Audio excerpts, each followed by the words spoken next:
ولي في اللي هكذا سنجنا الشباب كفوني نورو قريبو قريبو أنا رفو ويلكم تو شابو ميديا. سلام الله عليكم ورحمة الله وبركاته. هيا غاسال لي سبرا ديمتي جرتي متى دوني غاسا غنتا كيني كارات اورنا جمعة مبارك خليسا غاسا غنتا اباچا توري كان انترفيو داتي جمعة مبارك ويسن جچو بان لي جمعة مبارك. اللهم صل على محمد وآل محمد كما صليت على إبراهيم وعلى آل إبراهيم وبارك على محمد وعلى آل محمد كما باركت على إبراهيم وعلى آل إبراهيم في العالمين إنك أنت الحميد المجيد. أكريتو غاكا فلورموتي إيواقا أكبيتي إرغماكي أبراهيم إبفتتي أما نبي الله إبراهيم إبفتتي إرغماكي جلينو إبسي إرغما أكبتي اللي أكماتي أبراهيم milkeessiteetti maatii ergamaa keenya waa'illeen isaatti hordoftoota isaa asiif achitti nu milkeesse jechuudha. Gaadamni yeroo kudhan ganama salawaata buusee amma naga waaqaa kadhatee waaree yeroo kudhan irratti waaree irratti sabatee irratti waaree guyyaan ballamaa ka waaqaa gahe bikkatti dheessu gaafa namuun qabne inni nama jala dheessu qaba. Beekee gaafa namu dubbachuu hin dandeenye san nama isaa dubbatu qaba abakaattoo godhatee jechuudha. Kanaafuu yeroo teessanirraa deeqaa takka ganama deeqaa takka galgala nagaa waaqaa waliif illee kadhachuu hin dagatinaa isaanii jenna ilmaan ayyaa. Sagantaa keenya kan dabre irratti illee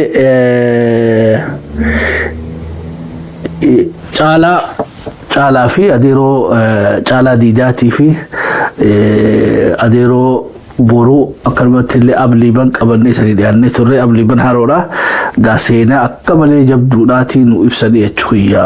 Seencharii jaarraa kurnaffarraa haga ammatti amata 2,200 waan nufi Somaalee jidduu ture bal'inaan gaa abliiban haroodha nu barsiisanii waan 5 beetee Somaaleen gaarii qabduu fi waajaha isaan hamtuu qabanillee anthropological point of view Somaalee irraa qabanillee nu hubachiisanii jiranii.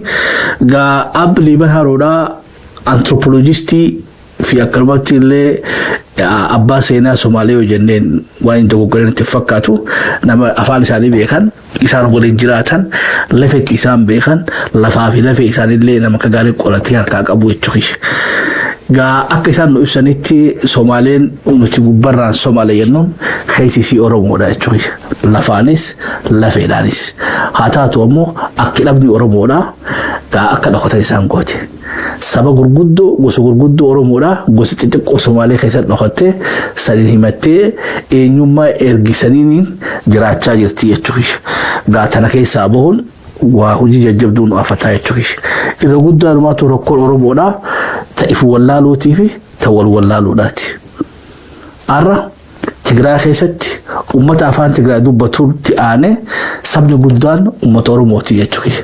Yoo xiqqaatee gosa 7 jira. Iroobii jira, Iroob, Saahoo jira, Anfartu jira, Kunaamaa jira.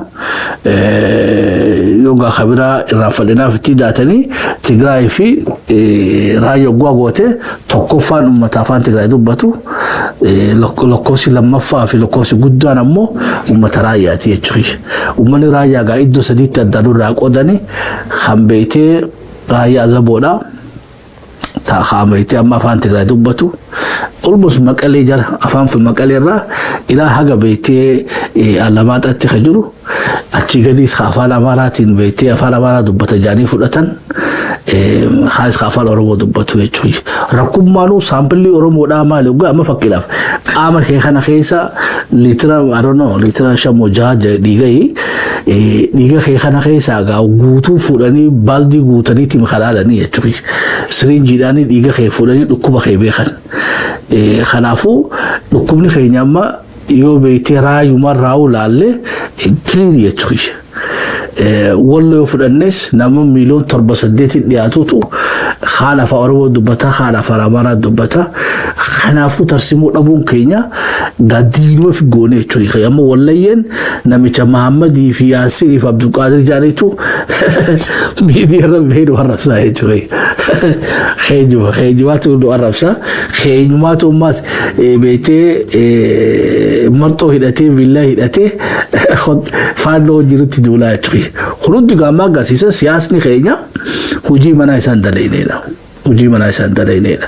Ifitti ala goomseeti nama kana hundoo ala goomsee fixee hambaa beektee Oromoodhaa taafte tana tanwaan Oromoo jee uummata nutti ala goomsee nu jinneessee jechuudha. Duba gaa ab liban haroodhaa haga beektee Somaalee keessatti gaafa waaqoonfaan dhufan beektee warri Maqdishoodhaa Oromoo jiduulla jaanii kaanidha. Firani qabla beekada maqaa hedduu baafatanii achi keessa jiranii achi wallaaluun keenya haga nu qomatan takka jedhe saboo isan hajibbitanii fi nu keessan jaalatu jibbitanii waan ajaa'ibaati bokkam eebargaa Somaalee nurratti duultu tajibbu sunuu fi tasbeetee dhokottee Oromoo dirqi eenyummaa ergifattee achi keessa taa'u jirtullee adda wallaallee jechuudha hagana takka dhamaanee jechuudha. Tigrii fi Dabratsiyoonii fi Saadiqaan adda wallaaluun keenya dadhabina siyaasaa hagam takka ifuun beeyni nun kun jechuudha. Siyaasi nu yaanuun siyaasa ifiifuu Oromootti ala goomsee jechuudha. Dhiisii sabaaf sablamee qabachuudhaan kungaa transformation guddaan nu barbaachisa. Transformation guddaan nu barbaachisa. Gaa'amli bakka nutti himanii haga dhiifama gaafatan takka jechuudha. Abboo ijoolleen isan hin beektuuti akkasitti fudhatee abboo akkamiin nu ala goomsitanii jaanii jechuudha.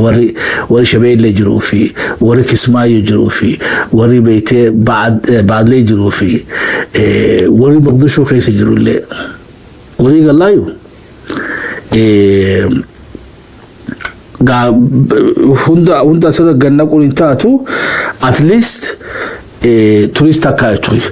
Arra beektee yoo gara hargee dhufnes beektee jaarsuma teenya kurama dhiyoota lafaa miidiyaa baasanii jaarsoon beektee Somaalee miti jaarsoo Oromoo mijaanii raasawatanii jechuudha. Malkaa keessatti yoo fudhanne Hursoo keessatti Erar keessattis obboleeyyuma keenya obboleeyyanuma keenya beektee ilmaanumaa fi firan beektee Sheebakrii sabaloodhaa furii rabbiichaa tolu arrasanii beektee hortee isaati beektee gawwaan keenya beektee arra sanuu qubatti laatee isa jaanii jechuudha. If wallaaluun tun hedduu nu galaafatte kan hundi sirreeffachuun nu barbaachisa.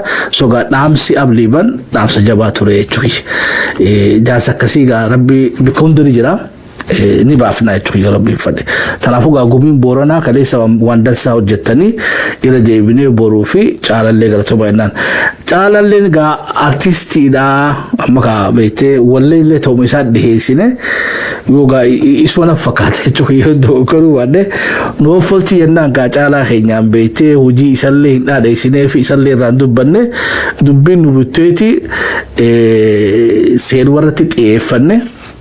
Guyyaan kaleessaa gaa guyyaa gumiiti isallee tagumaata beektee caalaan ummata Oromootiif godhe ammoo yoo rabbiin fadhe deebine gaa caalaa sirratti caalaa diidaadhaa feerre irraa haasofna boruunis gaafifuu nama qabsaa Oromoodhaati rakkoo hedduu qabsoo Oromooti arge tuntana. Duba tabiraa tan beektee haasomte keessa gaafii haasoo dheengadda goone keessatti xiinxala keenya nama beektee miidiyaa shabboo hordofuudhaatu gaafii gaafatee gaafiin isaa maal jaa gaame akkamitti koozii Oromoodhaatiif beektee zaanistummaa zaanistiin akkamitti roodmaappii beektee koozii Oromoodhaa ta'uu danda'a gaafii bareedduu nu gaafate ammoo gaa asirratti wanni jechuu jirru beekadhu namni diinarraa isuma barataa jechuudha. Bineensa qofaatu badii bineensa kanarraa barachuu hin dandeenye jechuudha. Ilmi namaa ammoo yoo dogoggoruu jabina diina keetirraas waa fudhachuu qabda. Foddaan maatar ummanni Yahudaa huni adeero beekadhu nama warra imala amata kuma afur imalee jechuudha. Eega Nabiyyuu Muusaan alayhi salaami beektee jarri dibicha gabbaranii yaa rabbi ummata faasiqa kan hojii addana baasi jee eega isaan ganee amma isaan lagatee kutee booda amata afurtam seenaa isa keessa deddeemanii beekaluu quraanni nurra guddaan seenaan toma isaaniiti jechuudha. Baayibiloo bantanii seenaan toma isaaniiti. So uummata tuffachuu dandeenyu miti tokko kana. Lammaffaa nama biyya 132 keessaa walitti dhufee biyya uummate jechuudha. Biitti san beetti haqa qabeessa wanni isaan Falastiin godhaa jiran dogoggora sanirraa so'an jiru. Ammoo wanni ati ilaaluu qabdu adeeroo beetti lootorii murataniiti miikaa Falastiin harkatanii jechuudha. qabsaa'aniiti. Waan beekallu nutis wanti wal fakkaan facaanee jira akkuma isaanii kana facaanee jira. Maqalee irraa ilaa Maqdishootti nuti jechuudha biyyoon ilaa Arushaa yookiin ilaa Mozaambikitti.